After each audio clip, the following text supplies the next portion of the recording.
Hello, my name is Robbie Payne. And I'm Crystal Hernandez. And this is SCPA Today. It's been a little while since our last broadcast. It's been an exciting week. And we've been treated to a series of games and art competitions between the juniors and the seniors leading up to our homecoming dance. That's not all. We've also seen some wonderful exposure for the photography students at the Museum of Photogenic Arts in Balboa Park and historical results from a nationwide election cycle. Today, we'll also be checking in with another episode of PA Cribs. And we'll be signing out with a student spotlight. Actually, not this episode. Today, we'll be shining a much-deserved spotlight on some of our teachers. Oh, that sounds fresh and exciting. Speaking of fresh and exciting, how is that ever-variable San Diego weather holding up these days? Well, there's only one way to find out. Let's check in with the weather report rep, Robert.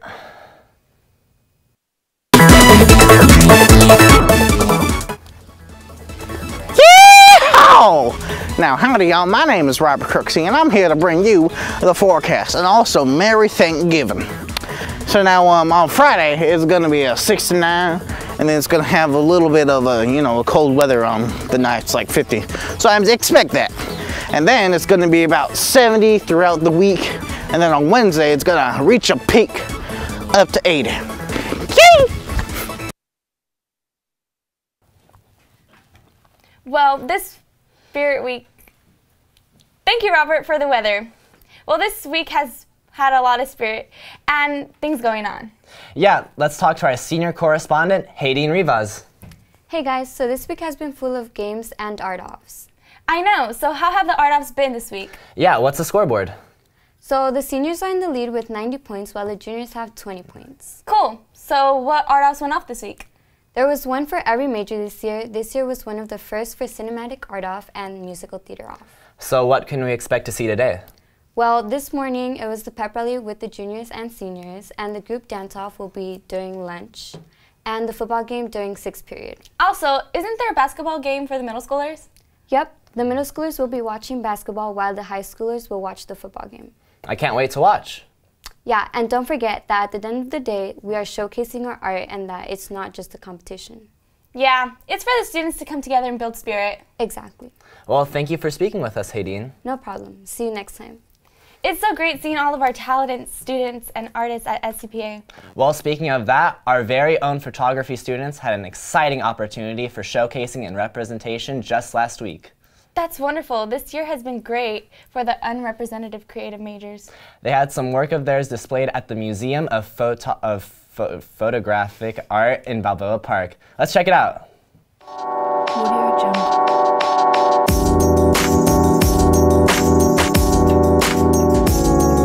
My name is Kaylin Deloy. I'm 17, I'm a senior, and I'm a photography major. MOPA is the Museum of Photographic Arts. I learned about the MOPA program through the photography teacher here, Ms. Tancredi. She recommended that we apply to the exhibition this year, or last year. To apply to MOPA, I recommend all underclass photography majors. It really is an experience that everyone should have the opportunity to have. What we needed to apply was our email, our name, grade, school, and our image to the correct sizing. My piece is actually in French. It translates to him and her. Well, in my piece, it's a girl with the head as a lipstick and a guy with the head as a fist. It represents that the female is breakable and should only depend on her looks to get somewhere in society, while a male is powerful and should have a dominant role in society. The reason why I like photography so much was kind of unclear in the beginning, but as time grew on, I ended up liking photography because no matter how much time goes on, the photo never changes, even if the people in it do.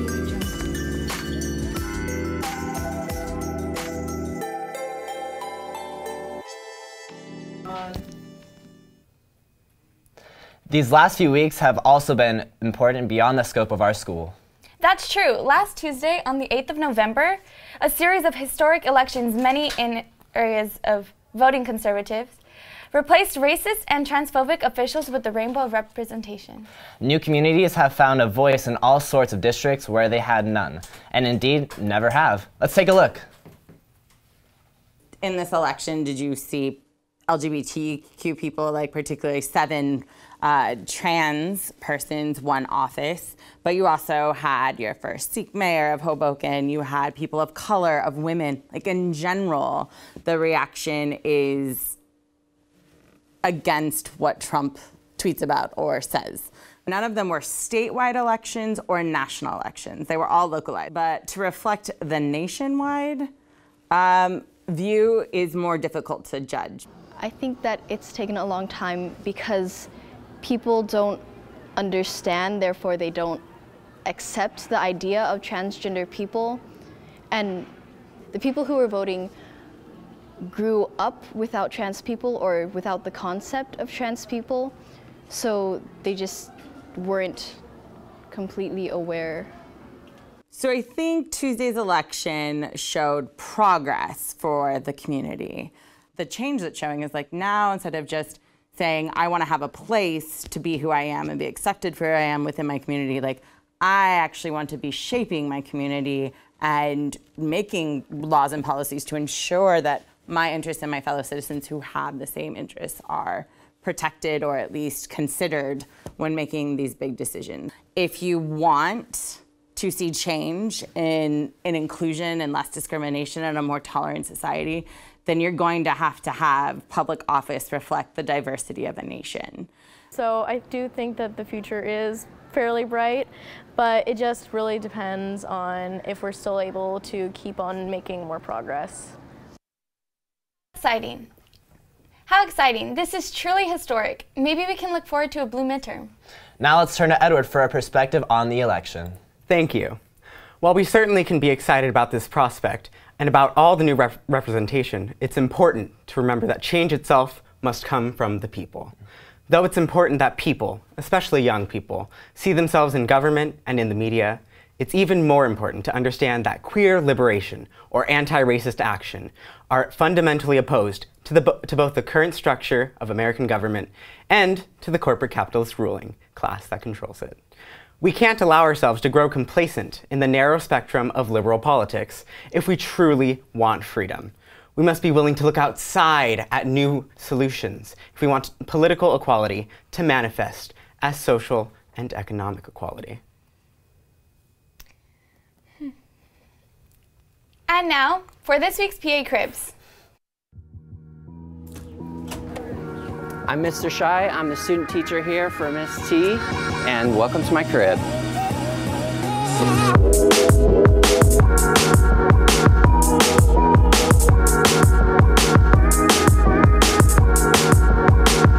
So I teach Photo 1-2, which is darkroom photography. So right back here you can see this is where we develop all the film. This room, you can see students leave me little love letters before they graduate. I think my favorite one has to be maybe the first one, which is May DeSena and Celeste Vogel. They have to come in here in the dark and turn out all the lights and put film into canisters in pitch black. So if you like doing things in the dark, this is the room for you. So here's some student work. This is where we hang the pictures, the prints after they dry. And if you come on back here, this is the dark room where all of the enlarging happens. So right down here, we have all of our chemicals and trays. And that's what it looks like when we're working. All right, you guys, thanks for coming. Thank you. Thanks for stopping by. Come anytime. You're always welcome. It's not my room, it's your room. All right, you guys. Take it easy. Hope to see you in film. Yep, all right. Bye-bye. Bye, guys. The photography room looks really cool. Yes, it does. Thanks to Mr. Shy for letting us check it out. Love for the teachers will continue in our next segment. Let's check out today's spotlight. Hey, my name is Jen Banda. Hi, I'm Miss Ireland. I teach chemistry and 6th grade science. I also had done a summer program here several years ago. So I was very excited when I got the call asking me if I would come and talk to Mr. Farson about becoming a teacher here. It's great. I love being here and I love the students here, but it's also a bit confusing. Just any new school is confusing. So it's wonderful, but at the same time confusing. But it's confusing being at any new school. Last year, at the beginning of the school year, I did my student teaching with Miss Babby, and then Miss Pino went on maternity leave, and I was her long-term sub. And then when there was an opening at the school, they hired me as the chemistry teacher. They've been terrible. Yes, they've been wonderful. Everybody's been like a new family. Wonderful. It's fun to be a teacher here at SCPA because the students are really fun to interact with and teach, and they care about their learning. I think my biggest credential is that I'm an actor, and have been an actor since I was knee-high to a grasshopper. I was a small child when I started doing acting professionally, so I think really that's my biggest credential. I also went to the American Academy of Dramatic Arts when I was young, and I have an MFA in theater directing and in Shakespeare and education. And life. Sorry, I scared you. I want to teach the students the craft of acting.